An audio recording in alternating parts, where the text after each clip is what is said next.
Hi everyone, welcome to Difference Frames the World, a channel where you can see the world differently. Please subscribe to our channel and turn on the notification so you will not miss our videos uploaded every day. Today's topic is environmental protection and climate change, which are controversial in all countries worldwide.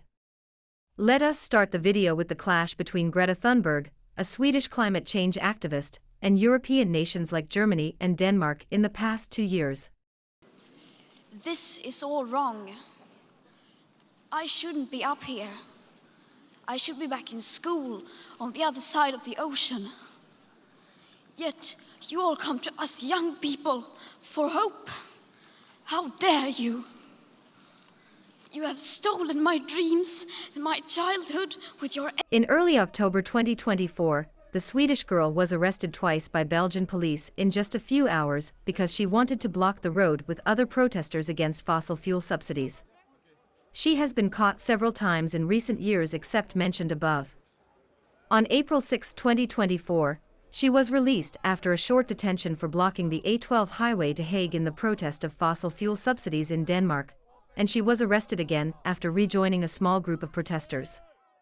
On January 18, 2024, she appeared in a coal mine in Germany and obstructed normal production to prevent the country from reopening lignite mining for thermal power generation. She was taken away. On October 17, 2023, she was accused of disrupting the energy industry conference held in London by oil giants such as Shell, Total and Saudi Aramco. She was forcibly dragged away for disturbing public order, as well as preventing and harassing delegates from entering the conference hall. On July 24, 2023, she asserted a truck fully loaded with oil will destroy the future of mankind, and led the Environmental Protection Organization to block the road. As a result, the Swedish police warned and fined her, and the local court even threatened to put her in prison for 6 months.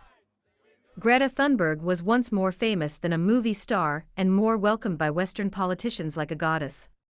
She was nominated more than once for the Nobel Peace Prize, a controversial medal that has invited global criticism in the past decades. Nowadays, she has become the #1 public enemy of the far-right and liberal establishments, particularly after she organized protests against what was happening in Gaza. Surprisingly, Germany, once a pioneer in environmental protection, wants to expel her from the country. Why is she no longer the favorite of Western politicians, then? The reason is simple: European countries cannot survive without reopening fossil fuel power plants. Because of the Ukraine war, Europe could not rely on cheap and clean Russian natural gas anymore. Germany suffers the most, and it has now secretly made major adjustments to its energy strategy and climate goals. Although Berlin has not changed its long-term goal of achieving carbon neutrality by 2045, it has decided to forget its medium-term goal of achieving a 100% renewable energy supply by 2035. European countries like Germany, once the center of the global environmental movement, have restarted coal power and started burning firewood. They even announced plans to increase coal-fired power generation. Those so-called green countries, which have always occupied the moral high ground, begin to use public opinion to reverse the reputation of environmentalism and strongly criticize Greta Thunberg for conspiracy with Russia. They claim that she deliberately wants Europe to reduce carbon emissions and coal-fired power generation, thereby making Europe more dependent on clean energy such as Russian natural gas. As the temperature drops, Europe's energy shortage becomes increasingly serious. Public opinion has completely turned to the other side, and the Swedish girl is no longer a goddess but a devil. Greta Thunberg is essentially a puppet for Western capital and politics. For instance, she is used as a tool by Western politicians to smear China. Some even accused her of criticizing the Chinese for the use of chopsticks as a cause of forest degradation and the greenhouse effect, which proved to be baseless later with the efforts of a Reuters fact-check team. No matter who wanted to slander China for whatever reason, the use of chopsticks does not decrease China's forest. Actually, China ranks #1 globally for artificial forests, contributing to 1/3 of the world's forest increase. Although the Chinese use chopsticks, the country's forest area has substantially increased, not decreased. Most Chinese chopsticks are made of bamboo, a fast-growing grass, not wood. Notably, China has become a leading country in renewable energy generation over the last 2 decades. At present, China's dependence on fossil fuels is below 50%.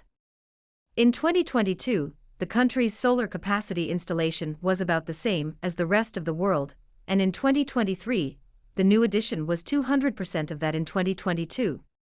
2023 also saw a 66% increase in wind energy utilization compared with the previous year, and energy storage quadrupled. For Greta Thunberg, China should be the first to praise and the last to blame for using clean energy.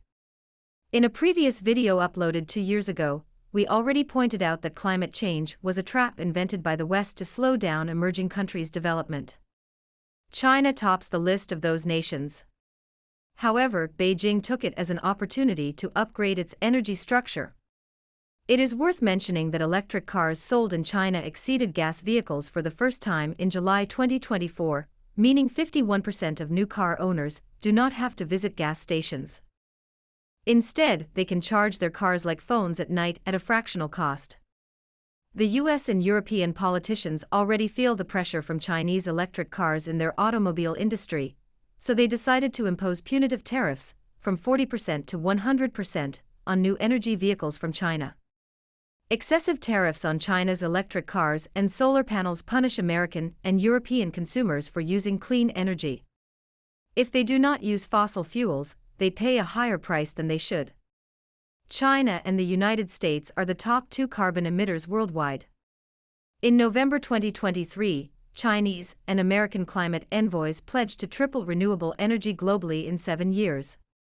It is not an easy task, especially for the United States, which can hardly build back better. Coal mining is a big business in the United States, offering 100,000 direct jobs and over 200,000 indirect positions. According to the data in 2022, the sales of the U.S. coal industry reached $20 billion, of which $8 billion went to salary. Not only does the U.S. generate 60% of its electricity with fossil fuels, but it also exports LNG and coal to other nations. After the Ukraine war broke out, America made tons of money from its LNG shipped to Europe. If we compare the electricity generation and carbon emissions in China and the United States, we can easily conclude which country is better.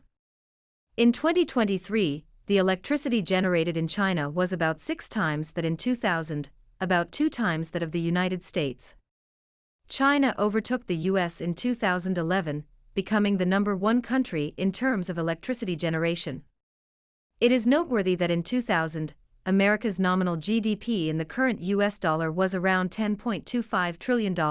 In 2023, it exceeded $27.3 trillion, but the electricity generated in the country from 2000 to 2023 did not change much, remaining stagnant. China generated more electricity in 2023 than the US, India, Russia, and Brazil combined.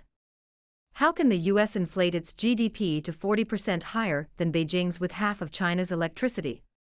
Although China overtook the US, becoming the world's #1 economy based on purchasing power 10 years ago, many people still want to know when China can beat the US in terms of nominal GDP. Before the pandemic, most analysts believed China could overtake the United States in terms of nominal GDP before 2030, and some were more optimistic, saying the time could be as early as 2027. In 2020 and 2021, the US printed nearly 80% of US dollars in circulation, pushing the prices of all commodities and services upward. The manufacturing sector accounts for roughly 10% of America's GDP, other industries around 8%, agriculture less than 1%, while service occupies nearly 78%. Simply put, the more ordinary Americans pay for services like legal advice and haircuts, the higher the US GDP will be. Take haircuts as an example. In the United States, the cost is around $28 on average, but in China, it is $10 for the same service received. In some remote areas, Chinese customers pay less than $1 for a haircut, which is hard to find in the States. As a developed country, the US is no longer a manufacturing superpower, as it was many decades ago, so it should not emit much carbon dioxide. In the past 20 years, the country has made dramatic progress in reducing its carbon emissions, from 6 billion metric tons in 2004 to 4.8 billion in 2023, a decrease of 20%.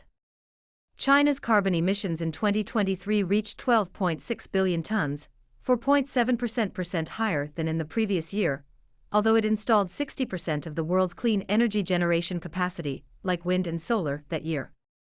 From 2021 to 2023, the dollar value of China's annual exports stayed above 3.3 trillion, and in 2024, the value might be even higher.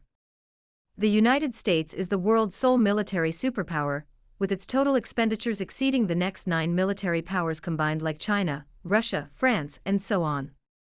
Likewise, China is the only manufacturing superpower worldwide, and its production output is higher than all other top 10 countries combined, including the US, Germany, and Japan, to name a few. Although data show that 35% of goods sold globally in dollar value are from China, the percentage in quantity is much higher than in dollar value if we consider that Chinese commodities are often 50% to 80% cheaper than those made in the US and Europe. If we say 60% of commodities on the shelf are made in China, it will not be much exaggerated. Even so, China's carbon emissions this year will decline slightly compared with 2023, due to new additions of clean energy and more electric cars on the road. Suppose other countries like Vietnam, Indonesia, and India take over China and become the world's new manufacturing powers someday. In that case, how much more carbon dioxide will be thrown into the air? Share your ideas in the comments section below so other viewers can benefit from your insights.